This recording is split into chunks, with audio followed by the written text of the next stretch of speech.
Hi guys, my name is Kayla and welcome to my channel. Today we're going to be doing a character breakdown and I am planning on doing a few of these, but today we are starting with Azula from Avatar The Last Airbender and basically what makes Azula such a good villain.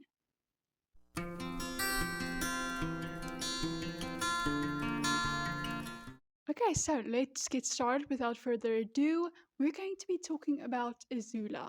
And if you're unfamiliar with Avatar The Last Airbender, first of all, how dare you go watch it?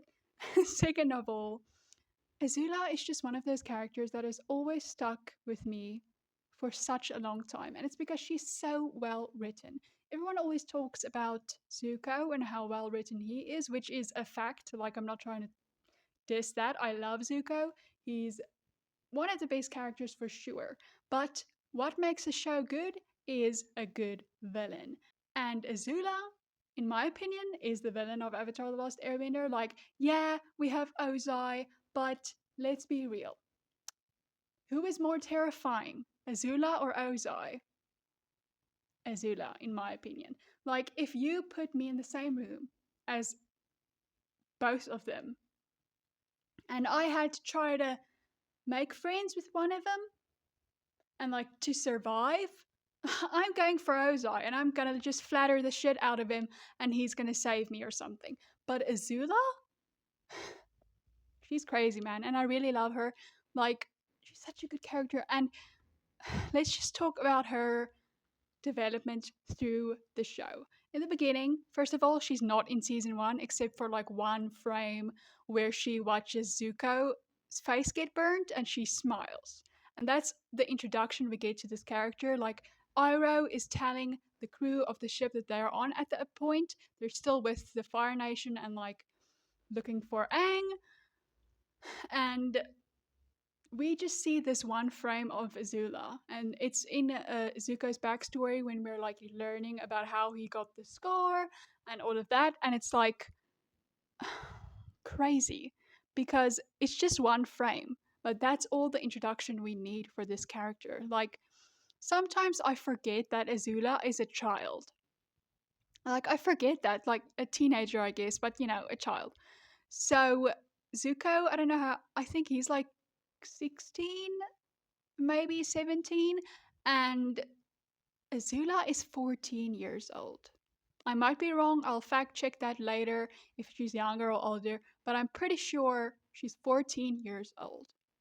And it's hard to imagine that when you see the show, but when you realize that, her character just becomes such a sad character and much more interesting, you know?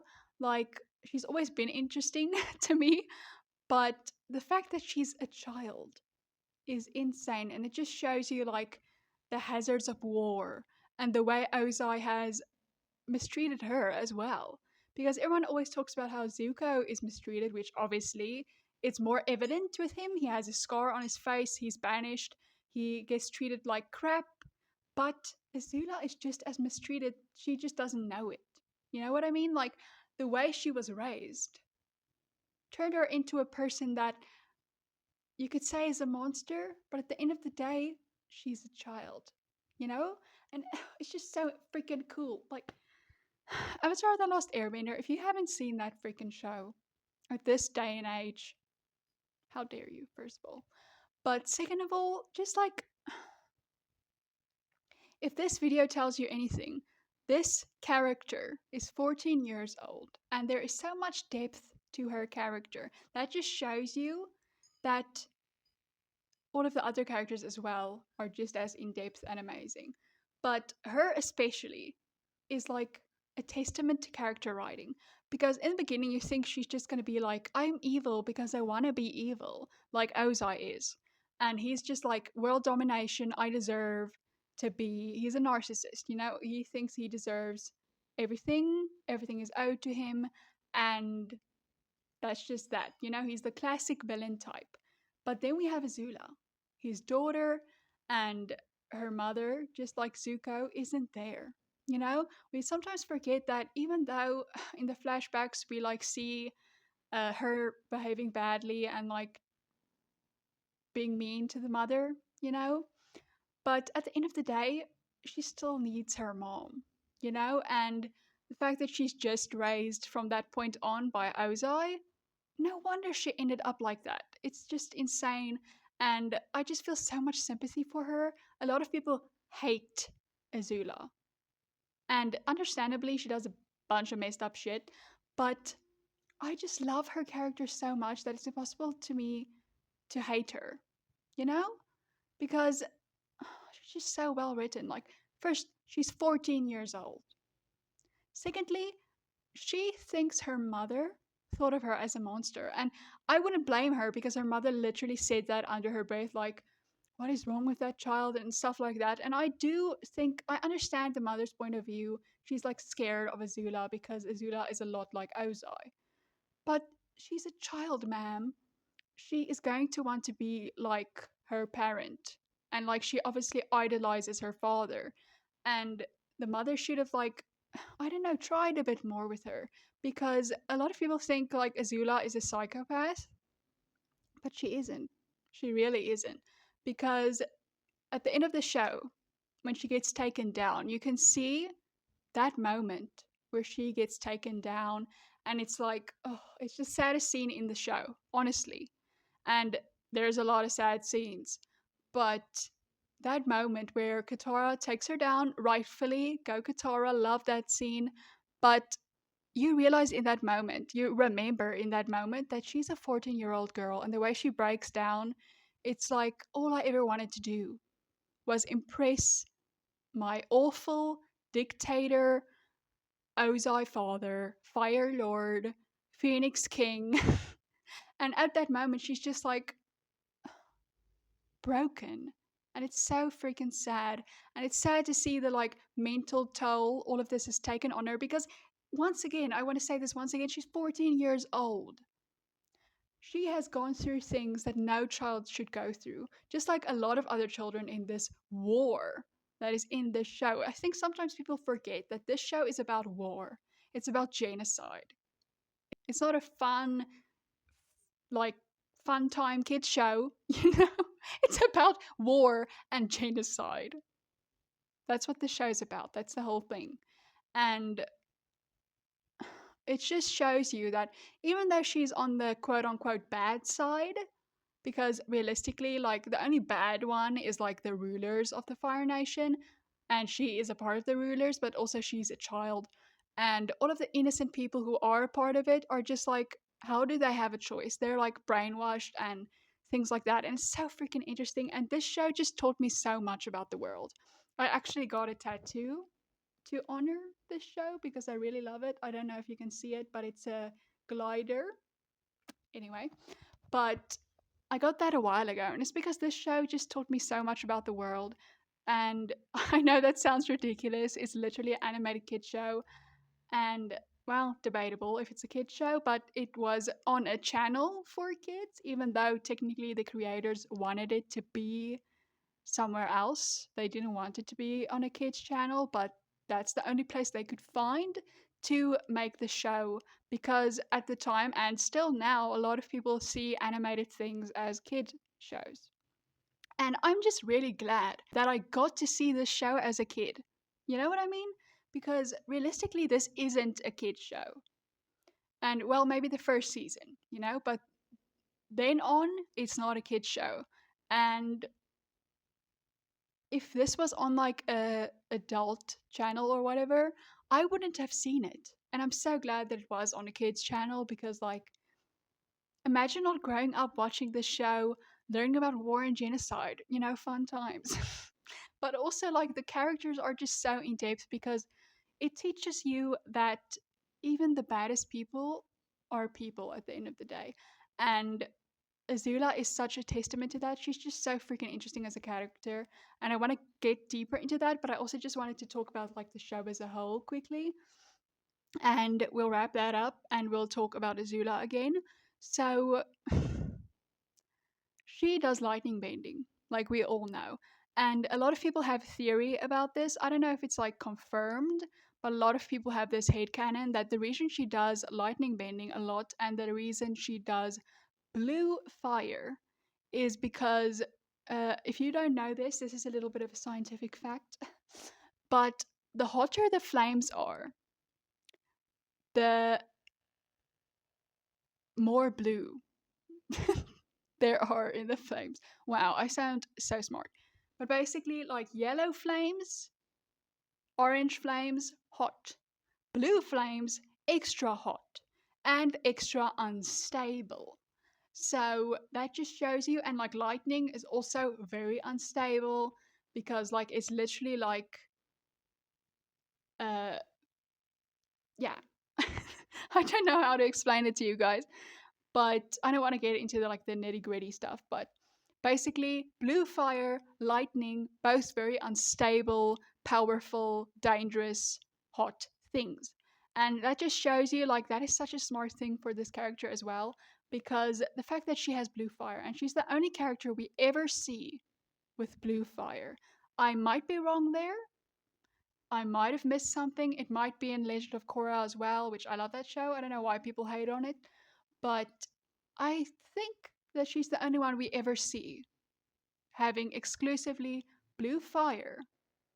And I think it's because the unstableness of her mental state and like the fact that she like over practices and over practices. We see her practice firebending with like the people, and if there's one hair out of place, she's angry. And it's because she strives for perfection because that's what Ozai wants. The only way to get seen by Ozai for her is to be perfect and to be ruthless, deadly, maniacal, all of the above. And that's the reason Zuko is looked down on a lot by Ozai because he, like, isn't perfect, which is natural. Nobody's perfect. Even Azula, nobody's perfect. And that's why, like, he hates Zuko because Zuko's kind and good and not perfect, you know?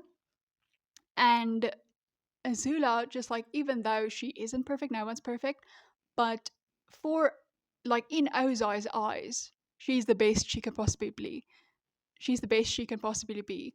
And it is so sad that this child had to turn herself into a quote unquote monster, like she calls herself, because I just want to do a whole episode or a whole video, I mean, on the Ember Island episode. That's technically a filler episode.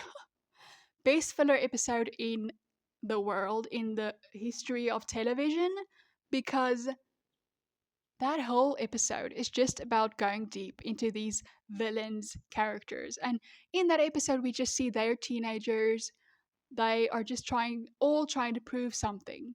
Zuko's trying to prove he's good enough. He is trying to prove that he's on the Fire Nation side.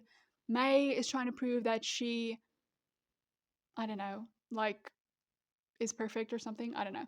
What does she want to prove? I guess her parents shut her down a lot, so she's like trying to prove that she doesn't care what other people think, but of course she does care.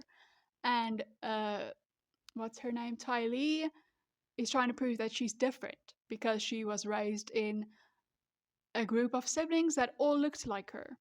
So she's trying to be different, trying to be interesting, and she is so. And Azula is trying to prove that she is like her father. And in that episode, we learn that, like, she does care about what her mother thought of her. And it's so sad because, like, her mother in this show is such a big part of her character and, like, her descent into, like, mental unwellness, And there's this one part where she's like looking into the fire, and a lot this has been clipped a lot and like TikTok sounded a lot, but it's such a powerful scene because she is sitting there. They're all talking about like their shortcomings and like the pressures they have, and she suddenly like she pretends to be perfect, and then we see a slip in this facade that she puts up that shows us that this is a facade. She isn't really like this. She's trying to be like that desperately, but she slips out of that um, facade she has of like being kind of a psychopath or a sociopath. And she shows, like, in that moment, for a few seconds, she looks into the fire We see a real expression on her face, and she's thinking that she says out loud that my own mother thought I was a monster. And then she puts back the facade. Oh, she was right, of course. That just shows you. First of all, she thinks she's a monster, which is really sad. That this 14-year-old girl knows that what she's doing is wrong, first of all, but she has no choice. She feels like she has no choice. She has to do this to impress her father and to also not be exiled like her brother. Like, imagine being Azula. Like, first of all, yeah, she smiled when Azuko's eye was burnt, and like we're all like, that is such psycho behavior. How can you do that? But also, is that her real reaction? Or was this another thing she was putting up to be like, I love it? But actually, on the inside, she might also be terrified. And that would motivate her even more to be perfect and ruthless because she could also get exiled. And there's this moment where, in like the finale, when Ozai loses his shit and like goes like, I'm the Phoenix King and whatever, and decides to burn down the Earth Kingdom. And there's this moment where she once again learns that you can never be good enough for Ozai because Ozai is horrible. So you can't be good enough for him. And he says, like, no, you can't come with me. You're going to have to stay here. And that facade slips for a second, and she's just a little child. And she's like, why am I not good enough? My dog's barking. Let me just end this. And she's like, why am I not good enough? You know? It's just so sad. And once again, that last frame where she breaks down is just terrifying. But yeah, that's my breakdown of Azula's character. I wanted to make a short video about her, and sorry for the dog barking in the background, but if you like this video, subscribe, comment, like, and I'll see you in the next one.